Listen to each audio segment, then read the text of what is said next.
जो हमेशा हाशिए पर थे, किनारे पर थे, जिनको कोई पूछता नहीं था, सरकार होने का उनको एहसास हुआ है। हाँ, सरकार अहम है। जब कोविड में मुफ्त इंजेक्शन मिलता था ना, उसको भरोसा होता था, चलिए जान बच गई। सरकार होना का उसको एहसास होता था, और यही तो सामान्य मानवीय की जिंदगी में बहुत आवश्यक होता है। वो असहायता न अनुभव, अब क्या होगा, ये स्थिति पैदा नहीं होनी चाहिए। ट्रांसजेंडर समुदाय अपमानित महसूस करता था, और जब बार बार वो अपमानित होता था तो उसके अंदर भी विकृतियों की संभावनाएं बढ़ती रहती थी, और ऐसे विषयों से सब लोग दूर भागते थे। 17वीं लोकसभा के सभी माननीय सांसदों ने ट्रांसजेंडर्स के प्रति भी संवेदना जताई, और उनके जीवन में भी बेहतरीन जिंदगी बने। और आज दुनिया के अंदर जब भारत ने ट्रांसजेंडर के लिए किए हुए काम हैं, जो निर्णय किए हैं, इसकी चर्चा है दुनिया को बड़ा। जब हम कहते हैं ना, हमारे यहाँ इवन हमारे माता बहनों के लिए प्रेगनेंसी के लिए 26 वीक की डिलीवरी के समय की छुट्टी, दुनिया के समृद्ध देशों को भी आश्चर्य होता है। अच्छा, यानी ये प्रोग्रेसिव निर्णय यहीं पर हुए हैं, इसी 17वीं लोकसभा में हुए हैं। हमने ट्रांसजेंडर को एक पहचान दी है। अब तक करीब 16-17 हज़ार ट्रांसजेंडर को उनका आइडेंटिटी कार्ड दिया गया है, ताकि उनके जीवन को। और मैंने देखा अब तो मुद्रा योजना से पैसे लेकर के छोटा मोटा वो बिजनेस करने लगी है, वो कमाने लगी है। पद्मा अवार्ड हमने ट्रांसजेंडर को दिया है, एक सम्मान की जिंदगी जीने के लिए। सरकार से जुड़ी अनेक योजनाओं का लाभ जो अब तक उनको मिलता नहीं था, मिलना प्रारंभ हुआ है। वो सम्मानीय जिंदगी। आदरणीय अध्यक्ष जी, बहुत विकट काल में हमारा समय गया, क्योंकि 1.5-2 साल कोविड ने हमारे पर बहुत बड़ा दबाव डाला। लेकिन उसके बावजूद भी 17वीं लोकसभा देश के लिए बहुत उपकारक रही है, बहुत अच्छे काम किए हैं। लेकिन इस समय हमने कई साथियों को भी खो दिया है। हो सकता है अगर आज वो हमारे बीच होते तो आज इस विदाई समारोह में मौजूद होते, लेकिन बीच में ही कोविड के कारण हमें अपने बहुत होनहार साथियों को खोना पड़ा। उसका दुख हमेशा हमेशा हमारे रहेंगे। आदरणीय अध्यक्ष जी, 17वीं लोकसभा का अंतिम सत्र और अंतिम आवर ही समझ लीजिए है। लोकतंत्र और भारत की यात्रा अनंत है, अनेक, और ये देश किसी पर्पज के लिए है, उसका कोई लक्ष्य है, वो पूरी मानव जात के लिए। चाहे श्री अरविंदो ने देखा हो, चाहे स्वामी विवेकानंद जी ने देखा हो, लेकिन आज उन शब्दों में, उस विजन में सामर्थ्य था, वो हम आंखों के सामने देख पा रहे हैं। दुनिया जिस प्रकार से भारत के महात्म्य को स्वीकार कर रही है, भारत के सामर्थ्य को स्वीकारने लगी है, और उसको, उस यात्रा को हमें और शक्ति के साथ आगे बढ़ाना है। आदरणीय अध्यक्ष जी, चुनाव बहुत दूर नहीं है। कुछ लोगों को थोड़ी घबराहट रहती होगी,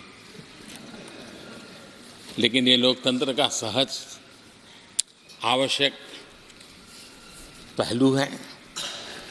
हम सब उसको गर्व से स्वीकार करते हैं, और मुझे विश्वास है कि हमारे चुनाव भी देश की शान बढ़ाने वाले, लोकतंत्र की हमारी जो परंपरा है, पूरे विश्व को अचंभित करने वाले अवश्य रहेंगे, ये मेरा पक्का विश्वास है।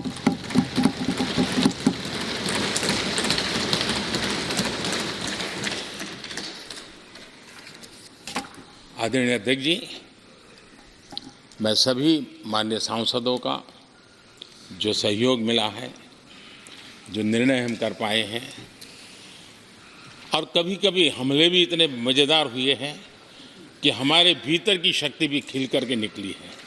और मेरा तो परमात्मा की कृपा रही है कि मुझे जब चुनौती आती है तो ज़रा और आनंद आता है। हर चुनौती को हम सामना कर पाए हैं, बड़े आत्मविश्वास और विश्वास के साथ हम चले हैं।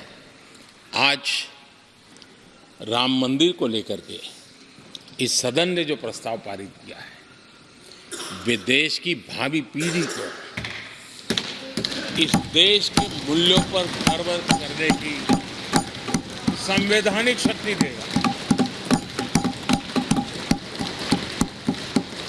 ये सही है कि हर किसी में ये सामर्थ्य नहीं होता है कि ऐसी चीज़ों में तो कोई हिम्मत दिखाते हैं, कुछ लोग मैदान छोड़ के भाग जाते हैं, लेकिन फिर भी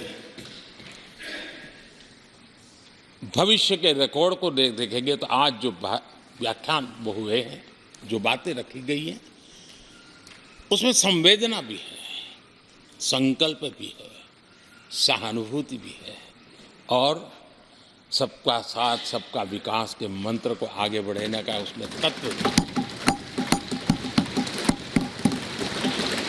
ये देश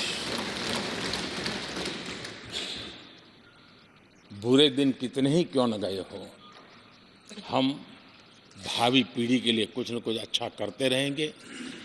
ये सदन हमें वो प्रेरणा देता रहेगा और हम सामूहिक संकल्प से, सामूहिक शक्ति से उत्तम परिणाम भारत की नौजवान पीढ़ी की आशा आकांक्षा के अनुसार करते रहेंगे।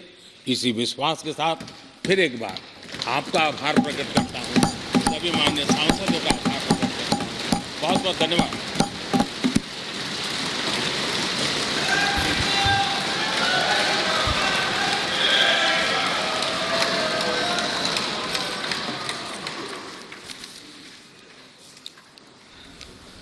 तो प्रधानमंत्री नरेंद्र मोदी को आप यहां पर सुन रहे थे, उन तमाम मुद्दों पर यहां पर बोलते हुए उनके संबोधन को आप यहां पर सुन रहे थे।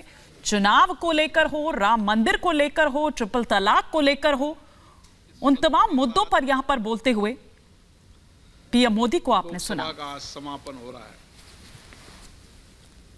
7वीं लोकसभा इसलिए भी विशेष है कि भारत के अमृत काल में हमने संसद के पुराने भवन और नए भवन दोनों भवनों में अपने संसदीय दायित्वों को निभाया। यह अवसर हमें मिला, यह अवसर भी हमारी जिंदगी में हमेशा अविस्मरणीय रहेगा।